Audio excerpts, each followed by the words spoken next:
Okay, I thought that was great. I feel like running out and buying a jet engine just on Lou's recommendation now. So we're going to have Yosi Glick come up from Jinni, and I think it's a great segue actually from what Lou was talking about, personalizing and customizing content and advertising to make it relevant. So Yosi's going to talk a little about his company and what they're announcing today. Yosi. Thank you very much, Will. Earlier today, we had Turner's president for ad sales to make a claim that one size fits all is dead. And I would like to show you today that we are kind of a living proof for that. But just to add a little bit color, let me compare cheese and movies from a marketing point of view. Now, if you walk in the aisle in your supermarket and you look at the shelf and you see a cheese, you know the taste of the cheese just by looking at it because it's in your mouth. But when you walk into the movie theater and you see a poster of the movie, you are clueless about that particular title because it's a very different product. In terms of post-consumption, like if you enjoy a piece of cheese, you will buy it again and again. But will you watch the same movie again and again? And the answer is no.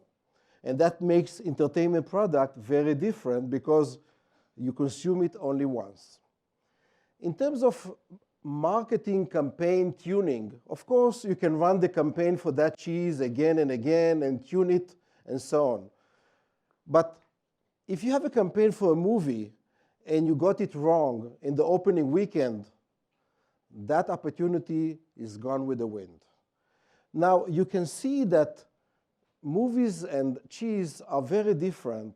And basically, that supports the claim that one size fits all is over.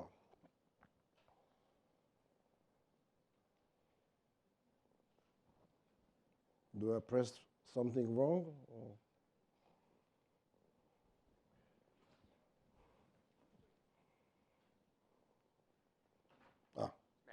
Magic. All right. A little bit of background about Jinni. We are a 7-year-old company, and we are originated from the recommendation area. And basically, our solution is embedded into Xfinity X1, AT&T Uverse, Voodoo, Xbox, and a few more. And now, if you think about the notion of recommendation, it's actually the exercise where you put the user in the center and you ask yourself, what kind of content could be good for that user? If you think about targeted advertisement, is in fact almost like a mirror image of that challenge. You put the title in the center and you ask yourself, what audience could be good for that particular title? To better understand that, take a look at this grid. If you build a grid of the universe of users and titles, now, of course, if you enter that grid from the user point of view through Kim, you can clearly determine what titles could be good for Kim. Of course, if you enter the grid from the side of the title, San Andreas, you can determine which audience or users do I want to target for this particular title. Of course, the number that you can see inside the grid is the predictor about the match level. Now, you can understand from that simple grid that recommendation and targeted advertisement actually go hand in hand. And in fact, later on, I will talk more about that. So we can think about the chief rabbi of advertisement, Don Draper, and he was talking about happiness. And I think that for a large degree, probably that's very much the case. And we are very lucky to work in the entertainment space, and you can understand from my earlier comment that we work with companies like Comcast and AT&T and Voodoo, that we are in the entertainment space, and that's really happiness. But what about you? What makes you happy? Who takes care of your happiness as marketeer? And that's a question that everybody is asking yourself, and you have all those jokes about losing 50% of my marketing budget and so on. And in fact, to be happy, I think you have to face reality and understand how the world is changing. So the world used to be round, but now the world becomes vertical. Now, you remember the days that we used to go to Google to find anything. But today you go to Fandango to buy tickets, you go to OpenTable to book a restaurant, you go to TechCrunch for technology news, and then you have application for screws, for cows, and who knows for what, which means our life becomes very much verticalized. The second fact that we have to take into account, and there was a comment earlier by Michael Kassan on the previous session about programmatic means data. And when you think about data, I would assume that when you think about movies, it's very different data. When you think about cars or health, again, cows and screws and all those are very different kind of data. And that's, I think, the magic of programmatic when you have the right data for the right vertical. So one of the questions that I keep asking people, how relevant is your demographic data? So let's do a simple exercise. Let's say I live in the same neighborhood of Will, and we are about the same age, and we have the same salary, we have the same number of kids, maybe like most people in his neighborhood. Like, what are the chances that my taste is very similar to the people that live in the neighborhood of Will or with Will? And the answer is almost nothing, because taste in movies and TV shows should not be really dependent on gender, age, income, and so on. But for many years, demographic was used as the primary tool to target audience. So somebody will tell you this title is for female 18 to 28 interested in horror or comedy. But this was because of lack of better data, not because that was the preferred approach. And you will see in a second, what do we mean by better data? What we did, as you can see now, that we took all our recommendation technology, which is used for the last few years, and we simply plugged it into the ad tech. And two things drive our solution. Genome, which is the set of attributes, and taste. Taste is what is it that you like. From Jinni's point of view, genome means reverse engineering Hollywood.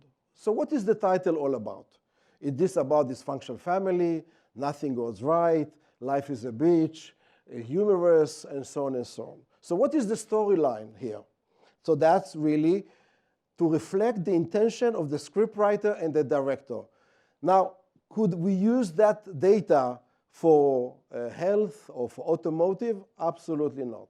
This kind of data is relevant only for entertainment. Taste. What is my entertainment personality? What is it that I like? Am I attracted into prison movies? Am I attracted into witty movies, biting stuff, and so on and so on? So the notion to determine my entertainment personality, it is exactly the same kind of technology currently embedded into the guide of Comcast and AT&T. And in fact, we are using it today to target advertisement. So an example of movie that you can see from this example how we plan or how we build campaigns. First of all, this is, by the way, a movie from Universal Pictures, was released about, I think, 5 or 6 weeks ago. You can see the attributes, as we call it, genome. So very specific for that particular title. Second thing you can see below is the taste or the kind of clustering that we do in order to find the people with the relevant taste. Of course, those data segments are loaded into the DMP, and that's the way we run the campaign. Now, that gives you an opportunity, of course, to attach different creative for different data segments. If you have, like, say, more affinity for chases and races, or disaster, or anything like that. Another example for a TV show, which actually the campaign was running, I think something like 3 weeks ago. It's from History Channel. Again, you can see a very different title. You can see the genome. You can see the taste. This is, by the way, an unscripted title, so it's not like a scripted title like Everest. And now you can see how this kind of data is so specific for entertainment, And again, we believe it's so optimal. And that brings us to the question about one-to-one marketing, and Mr. 82, who was here on the stage earlier, was talking about one-to-one marketing. And when you try to run campaign on Facebook, they will tell you a big story about lookalike. But let's face it, lookalike is a workaround. Like, instead of telling me what is it that I like, I fall into some kind of group because I have some a collection of attributes that fall into something similar to a few of you. So wouldn't that be better if I can target each one of you based on your consumption of interest and determine your taste, and then I can target you, and not because you belong to a certain group. So when people tell you lookalike, think about it as a workaround. One more challenge that I was hesitating to raise it here today, but I think it is related. It's app marketing. Now, when I say app, I'm talking about entertainment apps. Okay? So this is just an old list. I say old because every week you have more entertainment application coming up to the market, Tribeca and Disney, and so on and so on. Like, what is the challenge of app marketing? Like, you as a consumer, what are you interested in? Are you interested in the app or the titles inside the app? And the obvious answer is the titles, right? Which means if you want to promote an app, speak to the users in terms of the value for you in terms of the titles inside the app. And therefore, in many ways, if you want to promote an app, you better promote the titles inside the app. So it is almost the same exercise as promoting new releases, new theatrical releases. And if you think about the challenge of, let's say, if you take Showtime app. So from one hand, you really need to help inside the application to find titles. Let's call it inbound title marketing. On the other hand, you need to recruit subscribers or retarget users outside the app, and that's another challenge.